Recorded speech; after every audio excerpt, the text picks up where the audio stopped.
Now we are ready. Okay, but the first question would then be, since the Norwegian readers haven't read you yet, if you could say a few words about who you are. My name is Susan Abulhawa. I wrote this book. It's called Mornings in Jenin. It's a story of one Palestinian family through 4 generations that span 6 decades of the Palestine-Israel conflict. It's a story about a family from the village of Ein Hod, and when in 1948 the establishment of Israel led to the displacement of this village, and in the chaos the Abulhawa family loses a son, Ismail, and that boy is raised by a Jewish-Israeli couple as David. And then in the 1967 war, David and his older brother Yusuf come face to face. The story is narrated by Amal, the sister. She's the protagonist, and it moves through many political events and through 5 countries, 6 decades, and ultimately, I think I think it's the epic. It's an epic Palestinian story that spans the struggle for independence, for human rights, for freedom, and it's also a story of love, a story of loss. That's important. And could you tell me a little bit about how you make the decision of starting the whole story in Ein Hod?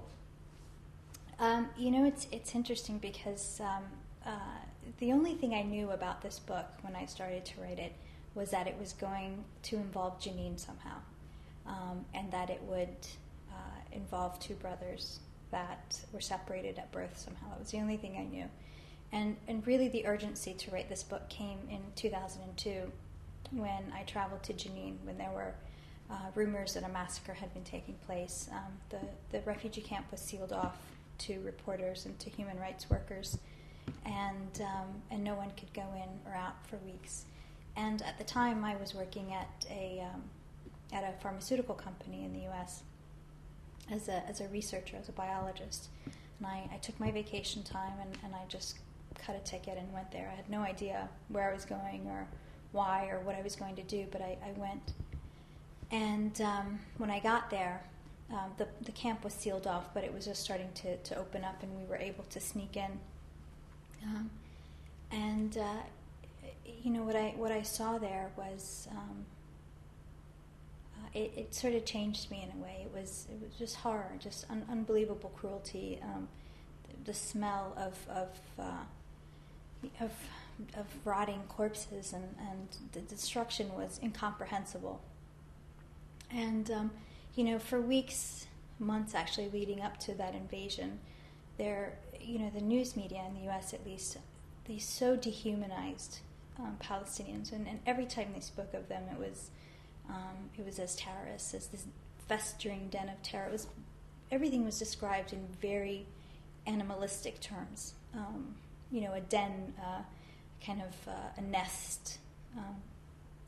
But what I saw there was an amazing people, hugely hospitable, very kind, very warm, very generous, full of love, very tough also, very defiant. They had lost everything, really everything, and they were so resilient, and I was so impressed, and I was so humbled by that, and because everything that was coming out about that story was so wrong. There were no terrorists there. There were people, there were young men who knew they were going to die and who fought to their last breath to protect their families and their homes. And I wanted to tell their story. I wanted the real story to come out, and that's when I felt the urgency to start writing.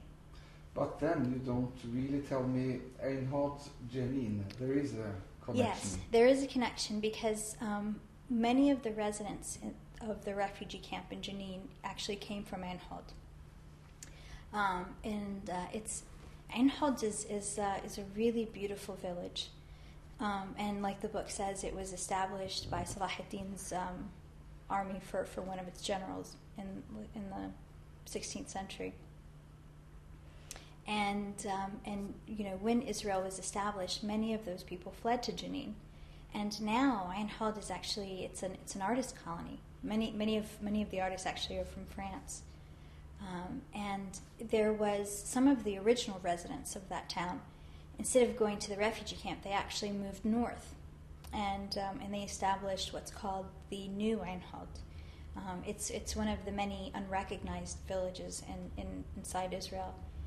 That because they're unrecognized, they don't receive any kind of water or sewage or electricity and things like that. But they refused to really leave the area, so they established their own village. But so that's the connection of Einhold, because most of the people in Jenin came actually from that village, and because it has such an interesting history, that's why I chose that place.